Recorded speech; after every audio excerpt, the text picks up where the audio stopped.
Hello, let's do a quick review on Bitcoin, Harmony, Solana, Ethereum, and Polkadot. From the bottom at 40,000, Bitcoin had been trading within an ascending channel. Price hit the $67,000 high, and then the next day it created a bearish engulfing candlestick. Yesterday, this candlestick stopped at the support line of the channel.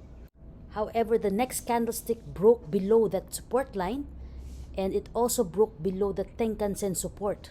So if price could not stay above that Tenkan-sen support by the end of the day, we can see prices falling towards the Kijun-sen support line at the 54,000 level.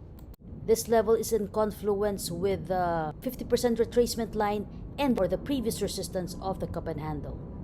So there are three confluences at the 53,500 to 54,000 level, which makes it a strong support if price continues its way downwards below the Tenkan-sen. Now we see the same basic structure on the Ethereum price chart. Price is still currently within the ascending channel pattern. The price is still holding above the Tenkan-sen line. So we look into the lower time frame. This is the hourly chart for Ethereum. There are some bearish signals. The Tenkan-sen had already crossed below the Kijun-sen line, and the price had gone below the Kumo support or the Senkubi support of the Kumo. Now looking at the volumes are high on the sell downs and low on the buy-ups, which means a strong downtrend on the hourly time frame.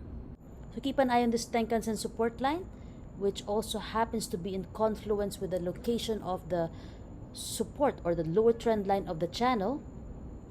The nearest support is at $4,000. If price breaks below that, the next support is at 3,800 and then at the 3,600 level.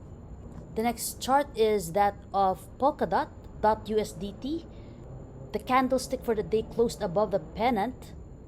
The next resistance is at the $48 level. We see a strong resistance here because this was the previous close in May. There's a candlestick that closed at the $48 level in May. The all-time high for a DOT is at $49.78, so we're quite close to that level. We can see strong price action from DOT if price breaks above that $49.78 level. The support stands at the Tenkan-sen line at the $42 level. The next chart is that of Solana, Sol USDT. In our previous video, we showed the setup for Sol, which was a pennant pattern, and then yesterday it broke above that pattern.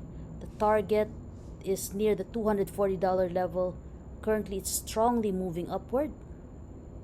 It hadn't retraced significantly from the time of its breakout, so this is a very strong move upward. Hold on to it until at least the $240 level. Your nearest support now is at the $200 level, which is the previous candle body close of the pennant pattern.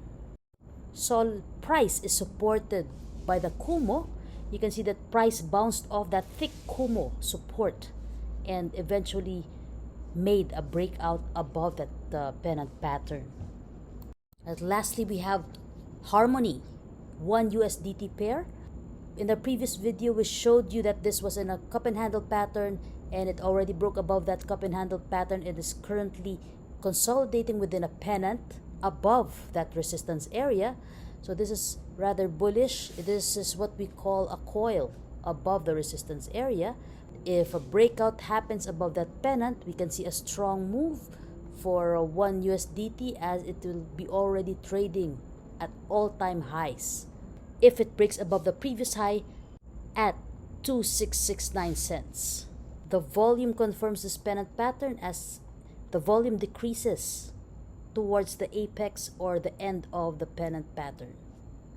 So we'd like to see volume expand if and when price breaks above that pennant pattern. I'll update you if there are significant developments in these or some other cryptocurrencies that we can trade on the Binance platform. Thank you.